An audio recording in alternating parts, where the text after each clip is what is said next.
Good morning बच्चों, मैं जितेंद्र कुमार शर्मा स्वागत करता हूं आपका आज की कक्षा में बच्चों हम पढ़ने वाले हैं कक्षा 5 की पर्यावरण अध्ययन की पुस्तक अपना परिवेश का 7वां अध्याय, जिसका नाम है वृक्षों की महिमा। प्यारे बच्चों, पाठ के नाम से ही हमें पता चलता है ना कि इस अध्याय में हम जानेंगे वृक्षों के बारे में और उनके महत्व के बारे में।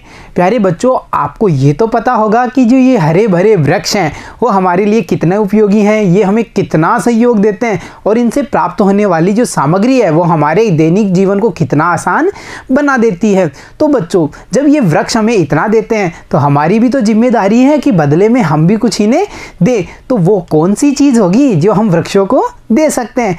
यानी बच्चों, हम वृक्षों को बचा करके और उनका जो हमारे ऊपर ऋण है उसको चुका सकते हैं। यानी आज के इस भाग में हम जानेंगे वृक्ष संरक्षण के बारे में कि ये वृक्ष संरक्षण होता क्या है, वृक्षों को संरक्षित करने के लिए कौन कौन से कदम जन सामान्य के द्वारा चलाए गए हैं, कौन कौन से आंदोलन चलाए गए हैं, या फिर वो कौन कौन सी योजनाएं सरकार द्वारा बनाई गई हैं जिनके द्वारा इन वृक्षों का संरक्षण किया गया है। तो प्यारे बच्चों, आज के इस अध्याय में हम मिलने वाले हैं पाठ के शुरू में गौरी और उसकी माँ से, जहाँ पर माँ ने वट सावित्री का व्रत किया है और गौरी पास में बैठी हुई अपनी माँ को देख रही है जो पूजा की तैयारी में लगी हुई है। तो देखो बच्चों, हमें पता चलता है कि माँ ने भी वट सावित्री का व्रत रखा था और वह पूजा की तैयारी कर रही होती है। यह देख करके गौरी ने माँ से पूछा, माँ क्या आज कोई विशेष पूजा है जो आप इतनी सारी तैयारियां कर रही हैं? देखो बच्चों, गौरी को ये पता था कि माँ रोज पूजा पाठ करती है, परंतु जब उसने देखा कि माँ विशेष तैयारी कर रही है तो उसने पूछ बैठा कि देखिए क्या पूछा, माँ आज कोई विशेष पूजा है क्या? मतलब आप इतनी तैयारियां कर रही हैं, आज ज़रूर कोई बढ़िया या विशेष पूजा होगी। तो माँ ने बताया कि आज हम बड़ वृक्ष की पूजा करने वाले हैं। बच्चों, बड़ वृक्ष या वट वृक्ष या फिर हम कहें बरगद का पेड़, ये तीनों इसी वृक्ष के नाम हैं जिसकी इमेज हम यहाँ पे देख पा रहे हैं। जैसा कि बच्चों हमने कक्षा 3 में जाना था बरगद के वृक्ष के बारे में, जहाँ हमें ये पता चला था कि जो बरगद का वृक्ष होता है उसकी आयु बहुत ज़्यादा होती है, ये कई सौ सालों तक जीवित रहता है। साथ ही साथ जो इसकी शाखाएँ होती हैं उनसे अतिरिक्त जड़ें भी निकलती हैं जो धीरे धीरे लंबी होती हुई ज़मीन के अंदर प्रवेश कर जाती हैं और इस भारी भरकम बरगद के विशाल वृक्ष को सहारा प्रदान करती हैं।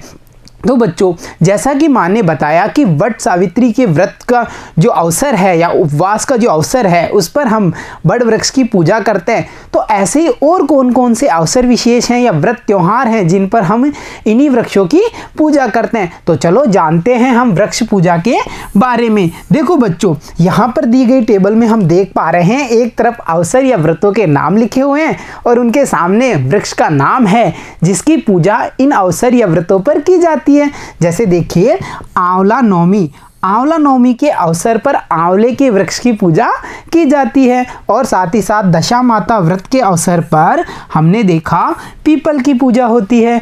और बच्चों, जो दशहरा का त्यौहार आता है जिस पर हम काल्पनिक रावण के पुतले को जलाते हैं, उनका दहन करते हैं, उस दशहरे के अवसर पर हमने जाना खेजड़ी वृक्ष की पूजा की जाती है। और जैसा कि हमने अध्याय के शुरू में जाना था कि वट सावित्री का जो व्रत विशेष है या व्रत का अवसर है उस पर हम बड़ के वृक्ष की पूजा करते हैं। तो बच्चों, गौरी ने इतना कुछ जान लिया माँ से कि इन वृक्षों की पूजा जो अवसर विशेष हैं या व्रत विशेष हैं उन पर की जाती है। तो आगे देखते हैं गौरी और माँ से क्या जानने वाली है। तो देखो बच्चों, माँ गौरी को बता रही है कि वृक्षों की पूजा करके हम उन्हें बचाए रखने का संदेश देने का प्रयास करते हैं। मतलब बच्चों, इन वृक्षों की पूजा क्यों की जाती है? क्योंकि समाज में ये संदेश दिया जाता है कि हमें इन वृक्षों को बचाना है। ऐसा कैसे होगा? अगर बच्चों हम किसी वृक्ष की पूजा कर रहे हैं तो ये हमारी कोशिश होगी ना कि हम उसको नुकसान नहीं पहुंचा सकते, क्योंकि वो हमारे लिए पूजनीय वृक्ष होगा। जैसे हमने अगर पीपल वृक्ष की पूजा की तो जब भी हम पीपल का वृक्ष देखेंगे तो हमारी श्रद्धा होगी उसमें, हमने ये जाना ना हम इसकी पूजा करते हैं तो हम उसको नुकसान नहीं पहुंचा सकते। इसीलिए बच्चों, वृक्षों की पूजा करके हम उन्हें बचाए रखने का संदेश देते हैं। साथ ही साथ देखो बच्चों, सरकार द्वारा भी जंगलों को बचाए रखने हेतु संरक्षण कार्यक्रम चलाए जा रहे हैं। ऐसा नहीं है कि समाज के द्वारा, अपितु बच्चों सरकार के द्वारा भी समय समय पर अनेक प्रकार की योजनाएं बना करके इन जंगलों का संरक्षण किया जाता है। और बच्चों हमें ये ध्यान रखना है कि हमें पर्यावरण को संतुलित बनाए रखना है, तो हमें न केवल वृक्षों को बचाना है, अपितु हमें जो जंगलों में रहने वाले या पर्यावरण से जुड़े हुए जीव जंतु हैं उनको भी बचाए रखना होगा। ऐसा करना ही क्यों है बच्चों? तो देखो बच्चों, जिस प्रकार हमारा परिवार होता है और उसमें सभी सदस्य रहते हैं, उसी प्रकार जो प्रकृति का पर्यावरण है या प्रकृति का जो परिवार है उसमें जो जीव जंतु हैं, पेड़ पौधे हैं, वो भी उसके सदस्य हैं। अगर इनमें से किसी भी सदस्य को किसी भी प्रकार से हानि पहुंचती है तो जो परिवार का संतुलन है यानी प्रकृति का संतुलन है वो बिगड़ जाता है। इसीलिए बच्चों हमें ये भी ध्यान देना है कि न केवल पेड़ पौधों को बचाना है बल्कि हमारे आसपास जितने भी जीव जंतु हैं हमें उनका भी संरक्षण करना पड़ेगा। और माँ ने गौरी को ये बात समझा दी। अब देखते हैं गौरी क्या पूछने वाली है। तो देखो बच्चों, गौरी ने पूछा ऐसा क्यों करना चाहिए। हमारे भी मन में ख्याल आया था ना कि भाई ऐसा करना ही क्यों है, हमें पेड़ पौधों को बचाना ही क्यों है। तो देखो माँ ने क्या कहा कि जंगल के वृक्ष नष्ट होने पर जीव जंतुओं के भोजन व आवास की समस्या उत्पन्न हो जाएगी। प्यारे बच्चों, हमें ये पता है कि जो प्रकृति की अनुपम देन है यानी जो वृक्ष हैं वो हमारे कितने उपयोगी हैं। साथ ही साथ हमने पिछली कक्षाओं में यानी कक्षा 3 और कक्षा 4 में ये जानकारियाँ प्राप्त कर ली थी कि जो वृक्ष हैं वो जीव जंतुओं को भोजन और आवास की व्यवस्था भी करते हैं। उनके लिए भोजन की व्यवस्था में यानी जैसा कि हमने देखा था शाकाहारी जीवों के बारे में जो अपने भोजन के लिए पेड़ पौधों पर निर्भर होते हैं। साथ ही साथ हमने जाना था पक्षियों के बारे में और कुछ विशेष जीवों के बारे में जो अपना आवास पेड़ों पर ही बनाते हैं। तो हम कह सकते हैं ना, अगर जंगल के वृक्ष हैं या पेड़ पौधे हैं वो नष्ट हो जाएंगे तो जो जीव जंतु हैं उन्हें भोजन और आवास की समस्या का सामना करना पड़ सकता है। तो अब इतना जानकारी प्राप्त करने के बाद में गौरी माँ से पूछती है, माँ मैंने अमृता देवी के बारे में सुना था। यानी बच्चों कहीं से गौरी को ये पता चला कि अमृता देवी नामक कोई महिला थी, उसने वृक्षों को बचाने के लिए कोई कार्यक्रम किया था, कोई आंदोलन चलाया था। तो उसने आधी अधूरी जानकारी सुनी थी। किनके बारे में? अमृता देवी के बारे में। तो उसने माँ से पूछा कि माँ मुझे उनके बारे में विस्तार से बताओ ना, मुझे बताओ अमृता देवी की क्या कहानी है, उन्होंने कौन सा ऐसा काम किया जिसके कारण आज भी लोग उन्हें याद करते हैं। तो चलो बच्चों, हम भी जानना चाहते हैं ना अमृता देवी के बारे में। तो चलो माँ से सुनते हैं हम अमृता देवी की कहानी को। तो देखो माँ ने बताया कि बहुत समय पहले जोधपुर के राजा को अपने महल को बनाने के लिए लकड़ियों की जरूरत हुई। बच्चों जोधपुर के जो महाराजा थे उन्होंने अपने नए महल का निर्माण कराना चाहा, तो महल के निर्माण के लिए उन्हें आवश्यकता पड़ी कुछ लकड़ियों की।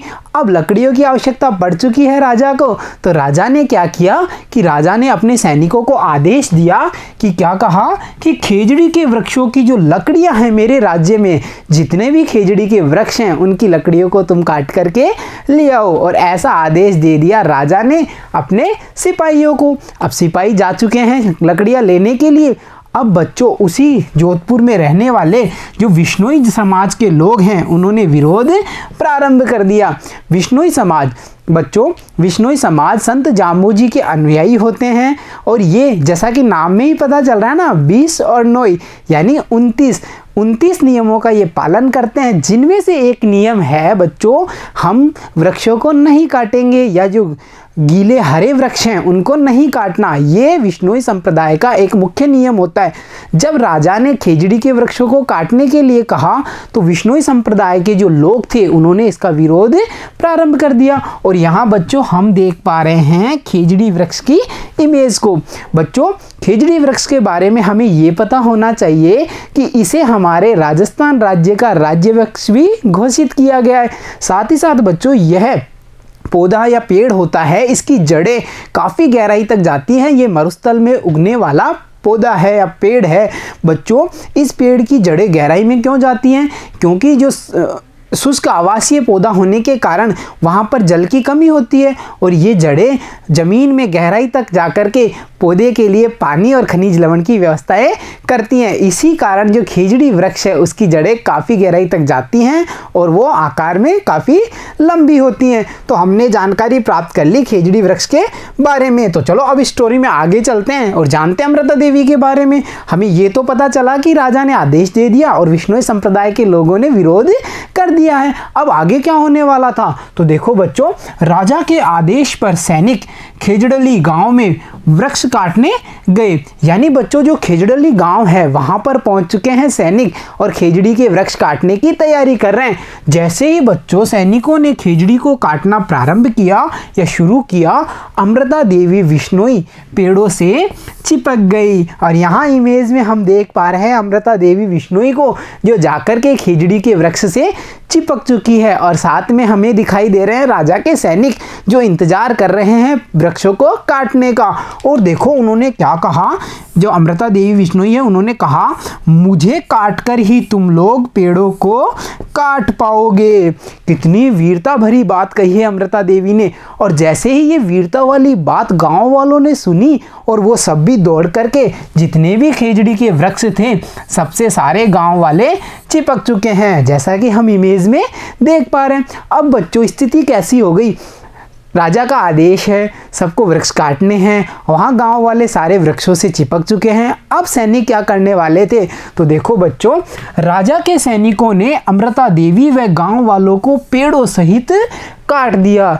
यानी बच्चों राजा के सैनिकों ने राजा के आदेश की पालना करते हुए जो अमृता देवी है और वो गांव वाले थे उन सभी को पेड़ों सहित ही काट दिया। और इस भयानक दृश्य की इमेज को हम यहाँ देख पा रहे हैं जिसमें हमें दिखाई दे रहे हैं कटे हुए वृक्ष, कटे हुए गांव वाले और अमृता देवी जो घायल अवस्था में है और सैनिक उसको काटने ही वाला है। तो देखा बच्चों आपने कि खेजड़ी वृक्षों को बचाने हेतु 363 लोगों के साथ अमृता देवी विश्नोई ने बलिदान दे दिया। तो प्यारे बच्चों ये कहानी थी अमृता देवी विश्नोई की, जिन्होंने वृक्षों को बचाने के लिए अपने प्राणों का बलिदान भी दे दिया। बच्चों अब अमृता देवी ने अपने प्राणों का बलिदान तो दे दिया, फिर आगे क्या होने वाला था? तो देखो बच्चों, इतिहास में ऐसी कोई घटना नहीं मिलती जहां लोगों ने वृक्षों के लिए अपने प्राण त्याग दिए हों। मतलब बच्चों यह इतिहास की एकमात्र ऐसी घटना है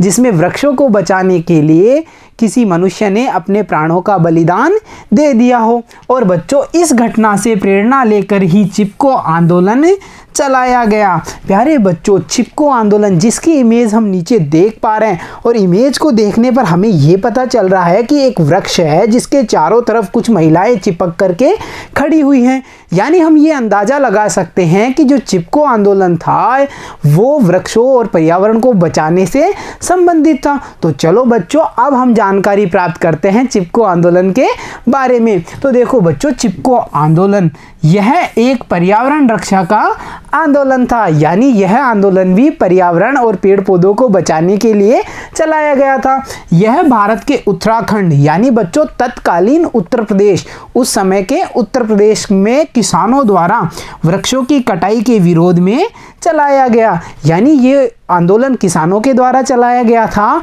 और ये वृक्षों की कटाई के विरोध में चलाया गया। साथ ही साथ बच्चों यह सन 1970 में किया गया था। यानी यह आंदोलन किस सन में किया गया? 1970 में। और हमें ये भी पता होना चाहिए कि जो सुंदरलाल बहुगुणा हैं वो इस आंदोलन के प्रणेता थे। यानी बच्चों जैसे जोधपुर का जो वृक्ष बचाओ आंदोलन था उसकी प्रणेता अमृता देवी विश्नोई थी, उन्होंने ही तो पहल की थी। वैसे ही सुंदरलाल बहुगुणा ने उसी आंदोलन से प्रेरणा लेकर के चिपको आंदोलन को चलाया था। तो बच्चों हमने और आपने सबने मिलकर के गौरी और माँ से जानकारी प्राप्त कर ली वृक्षों को बचाने के लिए किए गए आंदोलनों के बारे में। अब चलो स्टोरी में देखते हैं आगे गौरी क्या कहती है अपनी माँ से। तो गौरी कहती है कि पेड़ों को बचाने के लिए लोगों ने अपनी जान भी दे दी।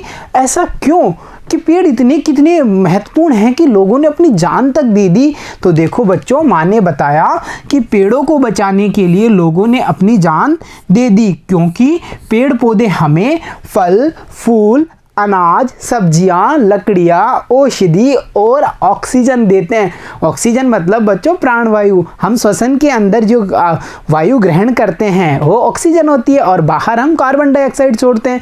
तो ये जो वृक्ष होते हैं वो हमें इतने सारे लाभ देते हैं।